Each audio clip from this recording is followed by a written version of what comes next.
Hello mga kairog, for today's video. Ayan, samahan niyo po ako. Pupunta kami ng PICC August 6 ngayon. At sa ngayon ay tutunghayan natin ang outtaking ng mga licensed professional teacher. Congratulations sa mga passers sa March 19, 2023. You made it. At yan, nandito na nga kami. Say hi to Maynila. Ayan, ang gaganda ng mga puno. Ayan, diba? Dati wala yung mga yan. Ayan, ang laki na po ng pinagbago ng Maynila yun. Kagaya dati.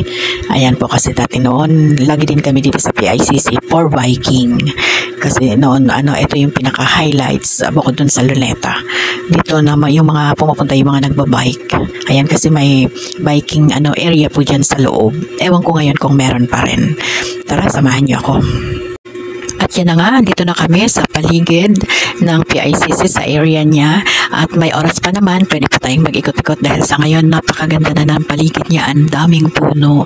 At may napansin ako, parang dates ata itong mga puno na naandito. Correct mo po if I'm wrong.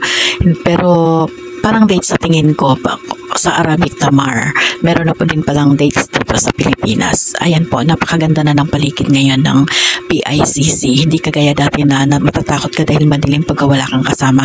Ngayon napakaganda, overwhelming po yung paligid niya. Green na green, ang daming puno, ang sarap ng hangin.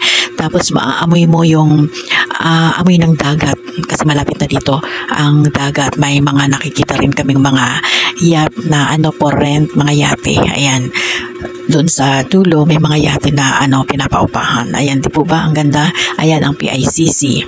Ayan, nandito kami sa kabilang side dahil nag-ikot-ikot muna kami. May oras pa naman. It's 2 o'clock pa naman, 3 o'clock yung ayan, ang Ballet Philippines. Ayan po. Ayan, ang daming puno, di po ba? Ang gandang tignan ng mga puno niya. Ayan, i-enjoy po natin yung nature. Ang ganda ng puno, ang ganda ng kulay, green na green. Marami na din kaming nakakasalubong na galing doon sa outtaking kanina kasi kami yung last na schedule, 3 o'clock. Meron kasing panghapon meron kasing pang umaga, pang umaga na 8 o'clock, tapos may 11, tapos kami yung panghuli at 3 o'clock. Yun ang pinili namin kasi malayo yung pinanggalingan namin, so para may time pa kami ikot-ikot. Mahirap yung nagmamadali, di po ba? Kaya ayan, samahan niyo ako, di ba? Ang gaganda ng puno, ang saya-saya, sa pakiramdam. Kasi yung i-enjoy natin yung nature natin. Kasi bihira po ito. Ngayon walang mga anong tawag dito, yung usok, ganon. Wala. Kasi ang sarap ng hangin. Parang pag naglalakad ka, nagaano sa mukha mo yung hangin, tumatama sa mukha mo yung hangin. Kaya i-enjoy po natin. Ayan, ang paligid, green na green siya. Ayan po yung Tanghalang Balagtas kung noon po ay Folk Arts Theater.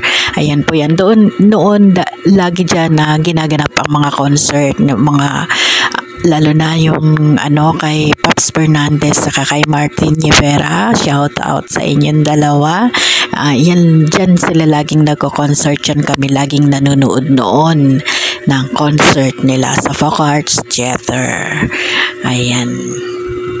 O diba, may pabalik tanaw pa ang lola nyo nanonood ng concert noon lagi sa concert ni Pops and Martin Rivera. Ayan na po ang Cinemalaya, makikita nyo yung puti na yan. Ayan, dyan po ang Cinemalaya. Dyan po ginaganap yung mga yung mga theater, movie theater. Ayan po, dyan po sila. Ayan, patawid na po tayo para papasok sa venue. Ayan, Cinemalaya. Ayan po. O, di ba ang ganda? Ayan, sarap po ng hangin. Malamig ang simoy ng hangin kahit na mainit siya kasi nasa tabi siya ng dagat. Malapit ng dagat dito. Kaya mararamdaman mo yung amoy at saka yung hangin. Ayan po, nandito na po kami sa loob ng Folk Arts Theater pero hindi pa nag-uumpisa.